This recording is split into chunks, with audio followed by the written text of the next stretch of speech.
કેયુર ધંધુકિયા આપ સૌનું હાર્દિક સ્વાગત કરું છું। વિષય ગણિત ધોરણ 6 જેમાં આપણે સ્વાધ્યાય 3.4 નો દાખલા નંબર પ્રશ્ન નંબર 4 જોવાનો છે, જેની રકમ આપણને શું આપેલી છે કે 3 અને 4 ના 100 કરતા નાના સામાન્ય અવયવી લખો। બરોબર છે। અવયવી કોને કહેવાય? તો કે અવયવી જે સંખ્યા આપેલી છે 3 અને 4 એને ગુણકમાં જે સંખ્યા આપણને મળતી જાય એને ઈ સંખ્યાના અવયવી કહેવામાં આવે છે। બરોબર છે। આ 4 અને 3 અને 4 ના અવયવી આપણે પહેલા લખી નાખવાના છે। કેટલા સુધીને 100 કરતા નાના, એટલે કે 100 લખવામાં નહીં આવે, 100 ની ઉપરનો આંકડો પણ લખવામાં નહીં આવે, 100 થી નાના આંકડાઓ બધા લખવામાં આવશે। એમાંથી આપણે શું ગોતવાનું છે? સામાન્ય અવયવી। શું ગોતવાનું છે? સામાન્ય અવયવી ગોતવાના છે। તો જોઈએ, તેથી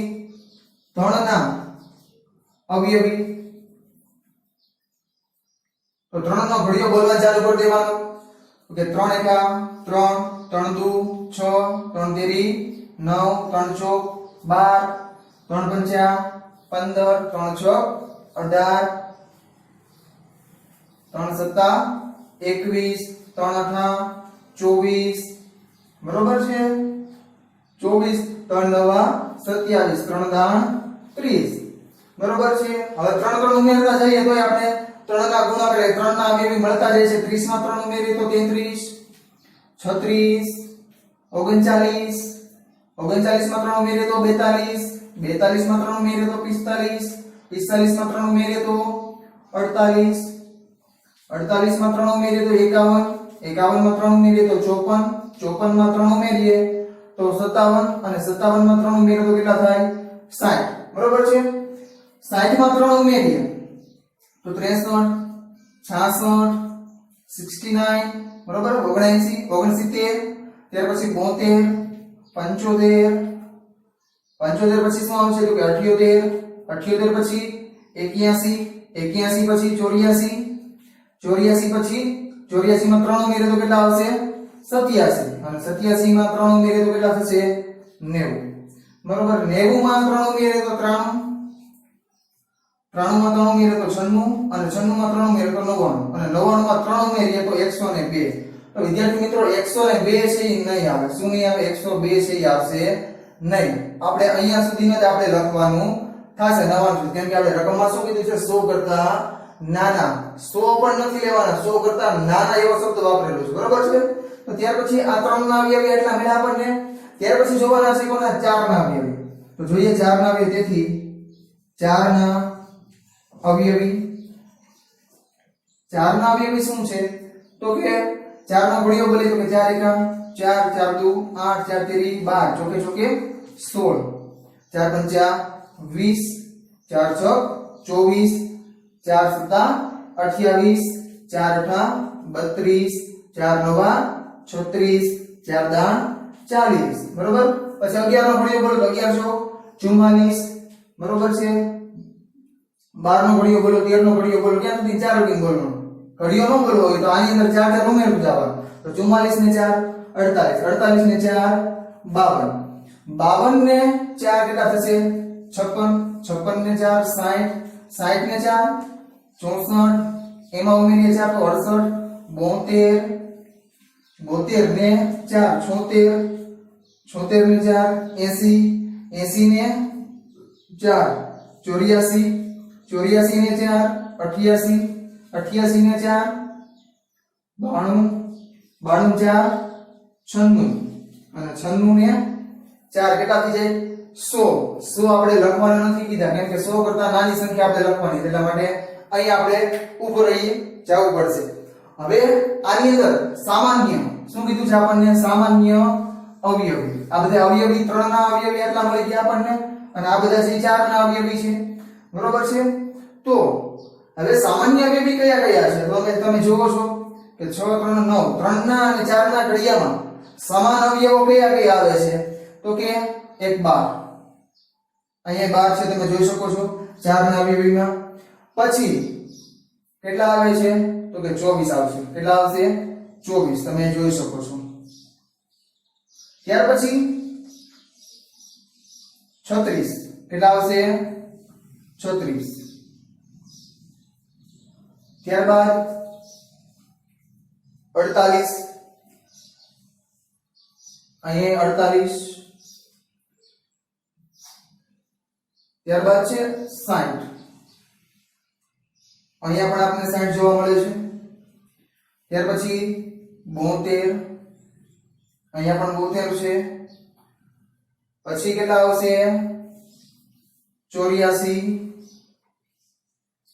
ત્યારબાદ છે કેટલા 96 તો વિદ્યાર્થી મિત્રો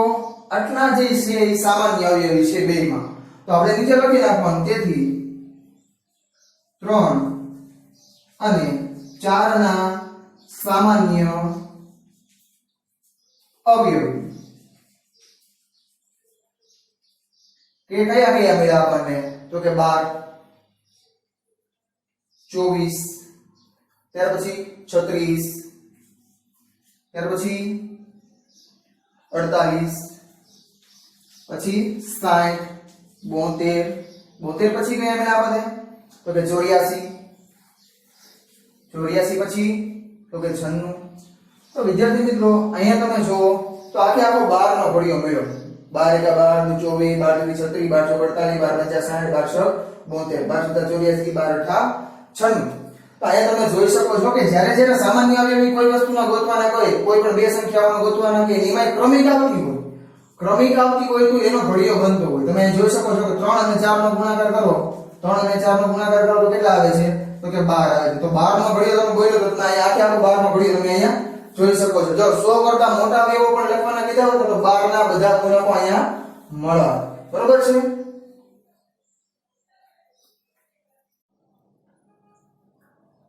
પ્રશ્ન નંબર 5 નીચેની સંખ્યામાંથી સહ અવિભાજ્ય સંખ્યા કઈ કઈ છે હવે વિદ્યાર્થી મિત્રો આપણે શબ્દ આવ્યો સહ અવિભાજ્ય સંખ્યાઓ જે આપણે આગળના વિડિયોની અંદર સમજી ગયા છે કે સહ અવિભાજ્ય અવયવો કોને કહેવામાં આવે છે કે કોઈ પણ બે સંખ્યાઓ આપેલી હોય એના અવયવો તમે પાડો કોઈ પણ બે સંખ્યાના અવયવો પાડો એમાંથી સામાન્ય ફક્ત ને ફક્ત એક જ અવયવ સામાન્ય નીકળતો હોય કયો એકડો ફક્ત એક જ સામાન્ય અવયવ નીકળતો હોય તો આવી બધી સંખ્યાઓને શું કહેવાય સહ અવિભાજ્ય સંખ્યાઓ કહેવામાં આવે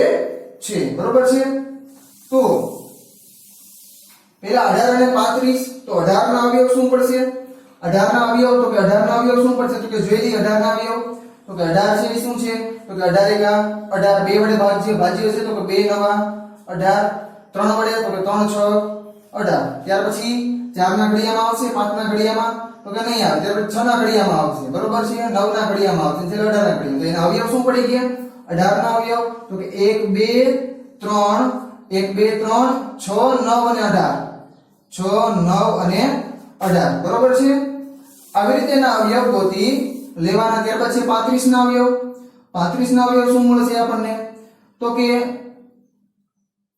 1 5 7 અને 35 આ 35 ના અવયવ થઈ ગયા 7 5 35 અને 35 એકા 35 બરોબર છે હવે આની અંદર તમે જુઓ છો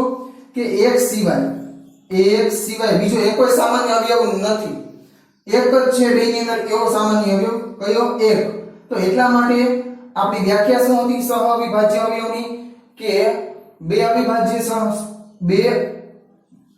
સંખ્યાઓ આપેલી હોય એના તમે અવયવો ગોતો અને એમાંથી સામાન્ય અવયવ ફક્ત ને ફક્ત એક જ મળે બરોબર એકડો એક જ મળે તો જે બે આપેલી સંખ્યા જે છે એ સહ અવિભાજ્ય સંખ્યાઓ છે તો આપણે તેથી કહી શકીએ કે અહીંયા 18 માંથી પણ એક જોવા મળે છે અને 35 માંથી એક જ બરોબર છે એક સામાન્ય અવયવ નીકળ્યો તો આપણે એમ કહી શકીએ તેથી 18 અને 35 એ સહ અવિભાજ્ય સંખ્યા છે ત્યારબાદ છે દાખલા નંબર બી એમાં 15 અને 37 તો 15 ના અવયવ શું પડશે તો તેથી 15 તો કે 1 બરોબર 15 એકા 15 ત્યાર પછી 3 પંચા 15 3 5 અને 15 15 ના અવયવ શું પડ્યા 1 3 5 અને 15 ને 37 છે એ અવિભાજ્ય સંખ્યા છે વિદ્યાર્થી મિત્રો તો 37 ના અવયવ શું પડશે 1 અને 37 તો આ તમે જોઈ શકો છો કે સામાન્ય અવયવ બંનેમાં એક જ નીકળે છે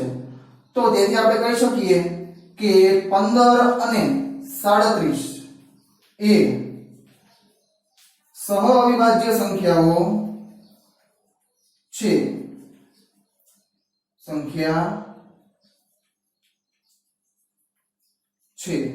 ત્યારબાદ છે દાખલા નંબર સી એમાં 30 અને 415 તો વિદ્યાર્થી મિત્રો 30 ના અવયવ પાડી 30 ના અવયવ પાડી તો શું પડશે તો કે 1 તેરી 1 ગુણ્યા 30 એટલે કે 30 એકા 30 બરોબર 2 વડે ગુણીએ તો 15 સાથે ગુણાકાર કરવો પડશે તો 15 દુ 30 મળી જાય આપણને ત્યારબાદ છે 3 ગુણ્યા 10 બરોબર છે પછી 4 ના ઘડિયામાં નો આવે 5 ના ઘડિયામાં શું આવશે 5 6 30 આ બધા એના અવયવો મળી ગયા બરોબર છે ત્યાર પછી 6 ના ઘડિયામાં 10 ના ઘડિયામાં 15 ના ઘડિયામાં 30 ના ઘડિયામાં બરોબર ક્રમિકમાં લખી નાખવાના અવયવ શું મળ્યા 1 2 3 અને 5 ત્યાર પછી 6 10 15 અને 30 આ અવયવો આપણે ગોતી લીધા તો હવે આવે છે 415 ના અવયવો તો 415 ના અવયવો જે છે ઈ ગોતવાના છે તો એક તો અવયવ બધાનો છે 400 પાછળ જો એકમનો અંક વિદ્યાર્થી મિત્રો 1 5 આપેલો છે શું આપેલો છે એકમનો અંક અહીંયા 5 આપેલો છે તો એનો મીનિંગ એવો થાય કે આ સંખ્યા છે એ 5 વડે વિભાજ્ય હોય તો 415 ને 5 વડે ભાગીએ તો કેટલા આવશે 5 8 40 બરોબર 41 માંથી 40 છે તો એક વધે ઉપરથી ઉતાર્યા 5 5 તેરી 15 તો વિદ્યાર્થી મિત્રો 83 ગુણ્યા 5 કરીએ એટલે આપણે શું મળશે 415 મળે વધારે અવયવ નથી લખવાના 1 5 83 અને 415 આટલા જ અવયવ લખું છું ખાલી એની ઉપરથી આપણે ખ્યાલ આવી જશે કે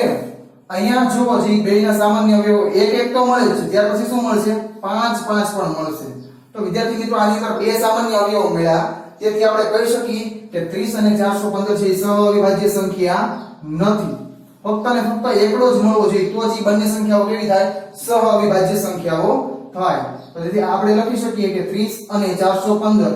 એ સહઅવિભાજ્ય સંખ્યા નથી બરોબર છે ત્યારબાદ છે દાખલા નંબર ડી શું કહે છે કે 17 અને 68 તો 17 ના અવયવ શું પડશે તો 17 છે અવિભાજ્ય સંખ્યા છે તો એના અવયવ શું પડશે 1 અને 17 17 એકા 17 બીજા એક અવયવ નહીં પડે પણ 64 માં શું પડશે 68 માં તો કે 68 માં એના અવયવ તેથી 68 એકા 68 17 ના ઘડિયામાં કેટલા આવશે 17 ચોક કેટલા થશે 2 ના ઘડિયામાં 32 34 ચોક થશે બરોબર છે 3 ના ઘડિયામાં નહીં આવે પણ 4 ના ઘડિયામાં શું આવશે 17 ચોક 68 થશે તો આ તમે જો આટલા અવયવ આપણે ખાલી લખી નાખીએ તો 1 2 4 17 34 બરોબર છે અને 68 આટલા અવયવ આપણે લખી નાખ્યા બધા તો આની અંદર તમે જોશો તો આ એક અને એક સામાન્ય નીકળો અહીંયા 17 છે તો અહીંયા પણ 17 છે તેથી આપણે લખી શકીએ કે 17 અને 68 એ સહઅવિભાજ્ય સંખ્યા નથી શું કામ કેમ કે એની અંદર બબે સંખ્યાઓ જે છે એ સામાન્ય અવયવ મળે છે તેથી આપણે એને સહઅવિભાજ્ય સંખ્યાઓ ન કહી શકીએ તેથી 17 અને 68 એ સહઅવિભાજ્ય સંખ્યા નથી તેમ આપણે કહી શકીએ બરોબર છે ત્યારબાદ છે દાખલા નંબર ઈ 216 અને 215 એ ક્રમિક સંખ્યાઓ છે 15 પછી 16 આવે બરોબર છે 215 પછી 216 આવશે એટલા માટે આપણે ડાયરેક્ટ કહી શકીએ કે ઈ સંખ્યાઓના અવયવો એની અંદર સામાન્ય અવયવ કયા બે નીકળશે ફક્ત એક જ નીકળશે બીજા કોઈને નહીં નીકળે બરોબર છે તેથી આપણે કહી શકીએ કે 216 અને 215 એ સહઅવિભાજ્ય સંખ્યા છે બરોબર છે 216 ના અવયવો પાડો 215 ના અવયવો પાડો એની અંદરથી સામાન્ય ખાલી તમને એકડો જ નીકળશે બીજું કોઈ કશું નીકળશે નહીં બરોબર છે એટલે આપણે ડાયરેક્ટ કહી દીધું એની અંદર કે 216 અને 215 એ સહઅવિભાજ્ય સંખ્યા છે ત્યારબાદ છે 81 અને 16 81 ના અવયવ પાડો તો શું પડશે તો કે 1 ગુણ્યા 81 પછી ડાયરેક્ટ 9 ના ઘડિયામાં આવશે 9 ગુણ્યા 9 એટલે કે 9 81 તો 1 9 અને 81 બે પુનરાવર્તન સંખ્યા એકની એક સંખ્યા બે વખત આવતી હોય પુનરાવર્તન થતી હોય તો એક જ વાર અવયવની અંદર લખવાની થશે બરોબર છે ત્યારબાદ છે 16 ના અવયવ શું પડશે તો કે 1 ગુણ્યા 16 એટલે કે 16 એકા 16 ત્યાર પછી 2 ના ઘડિયામાં તો કે 2 એકા 16 અને 4 ના ઘડિયામાં ચોકે ચોકે 16 આ અવયવો 16 ના બની ગયા 1 2 4 8 અને 16 બરોબર છે આ અવયવો થઈ ગયા હવે આની અંદર તમે જોઈ શકો છો કે સામાન્ય અવયવ એક તો નીકળે છે ઈ સિવાય કોઈ નીકળે છે તો કે નથી નીકળતો તેથી આપણે કહી શકીએ કે 81 અને 16 છે ઈ બંને છે ઈ સહ અવિભાજ્ય સંખ્યા છે તો તેથી આપણે લખી શકીએ કે 81 અને 16 એ સહ અવિભાજ્ય સંખ્યા છે તો વિદ્યાર્થી મિત્રો આ થઈ ગયા આપણા સહ અવિભાજ્ય સંખ્યાના દાખલાઓ આવી રીતે સહ અવિભાજ્ય સંખ્યાઓના દાખલાઓ ગણવામાં આવે